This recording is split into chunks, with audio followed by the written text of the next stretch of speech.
ನಮಸ್ಕಾರ. ಇವತ್ತಿನ job market ಇದೆಯಲ್ಲ, ಅದು ಸಕ್ಕಾಪಟ್ಟೆ ಸ್ಪೀಡಾಗಿ ಬದಲಾಗ್ತಿದೆ.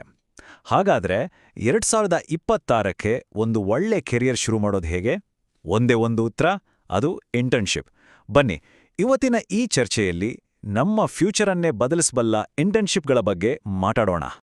ಮೊದಲಿಗೆ ಈ ಒಂದು ನಂಬರ್ ನೋಡಿ, 93%. ಅಪ್ಪ, ಅಂದ್ರೆ ಇವತ್ತು ಸುಮಾರು ಪ್ರತಿಯೊಬ್ಬ ಸ್ಟೂಡೆಂಟ್ ಕೂಡ ಡಿಗ್ರಿ ಮುಗಿಸೋಕು ಮುಂಚೆನೇ ಒಂದು ಇಂಟರ್ನ್ಶಿಪ್ ಮಾಡಬೇಕು ಅಂತ ಅನ್ಕೊಳ್ತಿದ್ದಾರೆ. ಗೊತ್ತಾ, ಇದೀಗ ಒಂದು ಟ್ರೆಂಡ್ ಅಲ್ಲ, ಇದು ಜಾಬ್ ಮಾರ್ಕೆಟ್ನ ಹೊಸ ರೂಲ್ಸ್ ಇದ್ದ ಹಾಗೆ. ಸರಿ, ಹಾಗಿದ್ರೆ ಈ ವಿಶ್ಲೇಷಣೆಯಲ್ಲಿ ನಮ್ಮ ಜರ್ನಿ ಹೇಗಿರುತ್ತೆ ಅಂದ್ರೆ 5 ಸಿಂಪಲ್ ಸ್ಟೆಪ್ಸ್.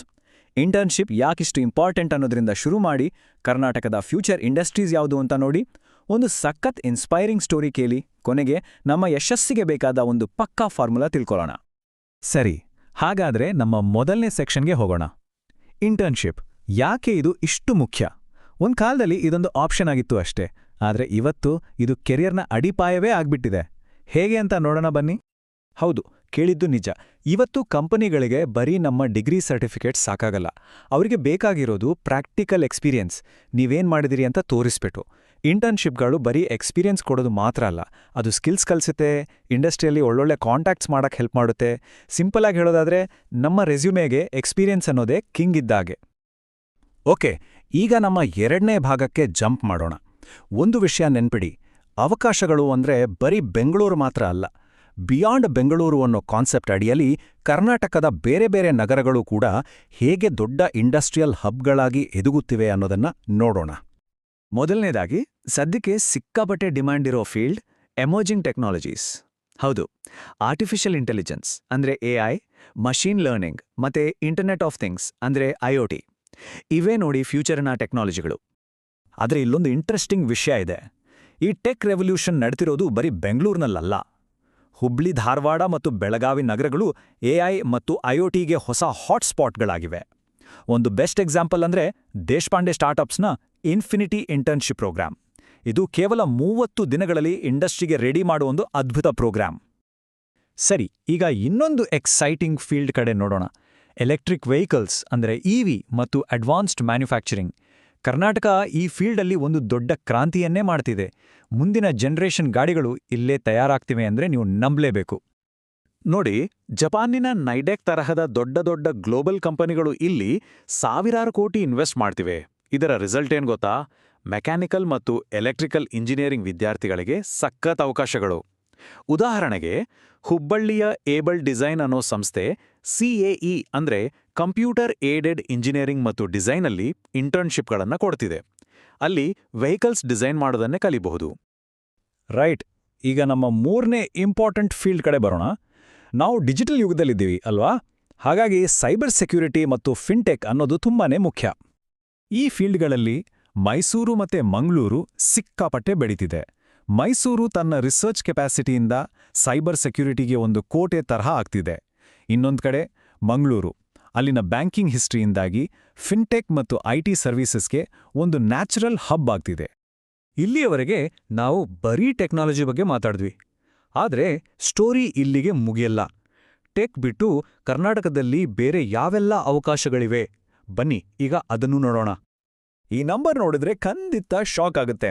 ಇಂಟರ್ನ್ಶಿಪ್ ಮಾರ್ಕೆಟ್ನಲ್ಲಿ ಬರೋಬ್ಬರಿ 42% ಪಾಲು ಮ್ಯಾನೇಜ್ಮೆಂಟ್ ಫೀಲ್ಡ್ಗೆ ಸೇರಿದ್ದು. ಅಂದ್ರೆ ಏನರ್ಥ? ಚಾನ್ಸಸ್ ಬರೀ ಇಂಜಿನಿಯರ್ಗಳಿಗೆ ಮಾತ್ರ ಅಲ್ಲ, ಕಾಮರ್ಸ್, ಮ್ಯಾನೇಜ್ಮೆಂಟ್, ಯಾಕೆ ಆರ್ಟ್ ಸ್ಟೂಡೆಂಟ್ಸ್ಗೂ ದೊಡ್ಡ ಅವಕಾಶಗಳಿವೆ. ಈಗ ನೋಡಿ, ಡಿಜಿಟಲ್ ಮಾರ್ಕೆಟಿಂಗ್, HR, ಸೇಲ್ಸ್, ಈ ಎಲ್ಲ ಫೀಲ್ಡ್ಗಳಲ್ಲಿ ಡಿಮ್ಯಾಂಡ್ ಸಿಕ್ಕಾಪಟ್ಟೆ ಜಾಸ್ತಿ ಆಗ್ತಿದೆ. ಹುಬ್ಳಿ, ಮೈಸೂರಿನಲ್ಲಿರೋ ಡಿಜಿಸ್ನೆರಾ ಟೆಕ್ನಾಲಜೀಸ್ ಥರದ ಕಂಪನಿಗಳು ಈ ಸ್ಕಿಲ್ಸ್ ಕಲಿಯೋಕೆ ಬೆಸ್ಟ್ ಪ್ಲಾಟ್ಫಾರ್ಮ್ಸ್. ಅಷ್ಟೇ ಅಲ್ಲ, ಒಂದು ವೇಳೆ ಸಮಾಜಕ್ಕೆ ಏನಾದರೂ ಮಾರಬೇಕು ಅನ್ನೋ ಆಸೆ ಇದ್ಲೆ ದೇಶಪಾಂಡೆ ಫೌಂಡೇಶನ್ ಥರದ ಸಂಸ್ಥೆಗಳು ಗ್ರಾಮೀಣಾಭಿವೃದ್ಧಿ, ಶಿಕ್ಷಣ ಈ ಥರದ ಫೀಲ್ಡ್ಗಳಲ್ಲಿ ತುಂಬಾನೇ ಅರ್ಥಪೂರ್ಣ ಇಂಟರ್ನ್ಶಿಪ್ಗಳನ್ನ ಕೊಡ್ತವೆ. ಓಕೆ, ಈಗ ಈ ಇಡೀ ಚರ್ಚೆ ಒಂದು ಹೈಲೈಟಿಗೆ ಬಂದಿದ್ದೀವಿ. ಒಂದು ನಿಜವಾದ ಸ್ಫೂರ್ತಿದಾಯಕ ಕಥೆ, ಒಂದು ಇಂಟರ್ನ್ಶಿಪ್ ಒಬ್ಬರ ಲೈಫನ್ನೇ ಹೇಗೆ ಚೇಂಜ್ ಮಾಡ್ಬೋದು ಅನ್ನೋದಕ್ಕೆ ಇದೊಂದು ಪರ್ಫೆಕ್ಟ್ ಎಕ್ಸಾಂಪಲ್. ಒಂದು ಪ್ರಶ್ನೆ, 1 ತಿಂಗಳಲ್ಲಿ ಮುಗಿಸ್ಬೇಕಾದ ಕೆಲಸವನ್ನ ಕೇವಲ ಒಂದೇ ವಾರದಲ್ಲಿ ಮುಗಿಸೋಕೆ ಆಗುತ್ತಾ? ಕೇಳೋಕೆ ಇಂಪಾಸಿಬಲ್ ಅನ್ಸುತ್ತೆ ಅಲ್ವಾ? ಆದ್ರೆ ಒಬ್ಬ ಸ್ಟೂಡೆಂಟ್ ಇದನ್ನ ಮಾಡಿ ತೋರಿಸಿದ್ದಾರೆ. ಇವರೇ ನೋಡಿ ರಿತುಪರ್ಣ KS. ಮಂಗಳೂರಿನ ಸಹ್ಯಾದ್ರಿ ಕಾಲೇಜಿನ ಒಬ್ಬ ಬ್ರಿಲಿಯಂಟ್ ಸ್ಟೂಡೆಂಟ್. ತಮ್ಮ ಇಂಟರ್ನ್ಶಿಪ್ ಟೈಮಲ್ಲಿ ತಮ್ಮ ಡೆಡಿಕೇಶನ್ ಮತ್ತು ಹಾರ್ಡ್ವರ್ಕ್ನಿಂದ ಅಸಾಧ್ಯ ಅನ್ನೋದನ್ನ ಸಾಧ್ಯ ಮಾಡಿ ತೋರಿಸಿದ್ರು. ಅವರ ಈ ಅದ್ಭುತ ಸಾಧನೆಗೆ ಸಿಕ್ಕಿದ ಫಲಿತಾಂಶ ಏನು ಗೊತ್ತಾ? ನಂಬೋಕೆ ಕಷ್ಟ ಆಗ್ಬೋದು. ವರ್ಲ್ಡ್ ಫೇಮಸ್ ರೋಲ್ಸ್ ರಾಯ್ಸ್ ಕಂಪನಿಯಲ್ಲಿ ವರ್ಷಕ್ಕೆ 72.3 ಲಕ್ಷ ರೂಪಾಯಿಗಳ ಜಾಬ್ ಪ್ಯಾಕೇಜ್. ಇದು ಅವರ ಇಂಟರ್ನ್ಶಿಪ್ನ ಡೈರೆಕ್ಟ್ ರಿಸಲ್ಟ್. ಸೊ ರಿತುಪರ್ಣ ಅವರ ಸ್ಟೋರಿಯಿಂದ ನಾವೆಲ್ಲ ಕಲಿಬೇಕಾದ ಪಾಠ ಒಂದೇ: ಇಂಟರ್ನ್ಶಿಪ್ ಅನ್ನೋದು ಬರೀ ಒಂದು ಎಕ್ಸ್ಪೀರಿಯನ್ಸ್ ಸರ್ಟಿಫಿಕೇಟ್ ಅಲ್ಲ, ಅದು ನಮ್ಮ ಕರಿಯರ್ನ ಬಾಗಿಲನ್ನೇ ತೆರೆಯೋ ಒಂದು ಮಾಸ್ಟರ್ ಕೀ ಇದ್ಹಾಗೆ. ಸರಿಯಾದ ಆಟಿಟ್ಯೂಡ್ ಜೊತೆಗೆ ಹಾರ್ಡ್ ವರ್ಕ್ ಇದ್ರೆ ಸ್ಕೈ ಇಸ್ ದ ಲಿಮಿಟ್ ಅಂತಾರಲ್ಲ, ಹಾಗೆ. ವಾವ್, ಎಂಥ ಸ್ಫೂರ್ತಿದಾಯಕ ಕಥೆ ಅಲ್ವಾ?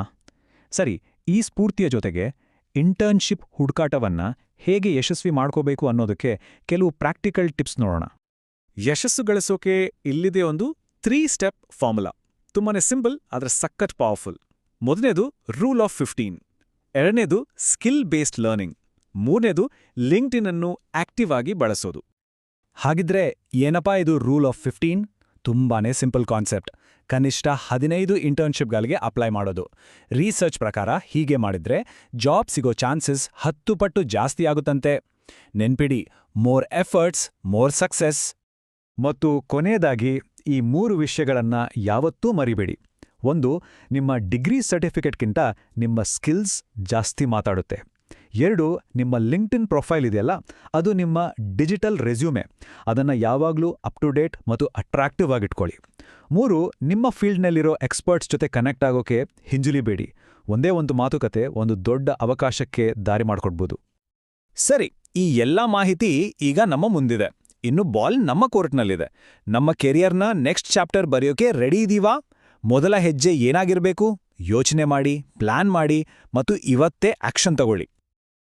ವಿಡಿಯೋ ಇಷ್ಟ ಆದರೆ ಲೈಕ್ ಮಾಡಿ ಹಾಗೂ ನಮ್ಮ ಚಾನೆಲ್ಗೆ ಸಬ್ಸ್ಕ್ರೈಬ್ ಮಾಡಿ. ಧನ್ಯವಾದಗಳು.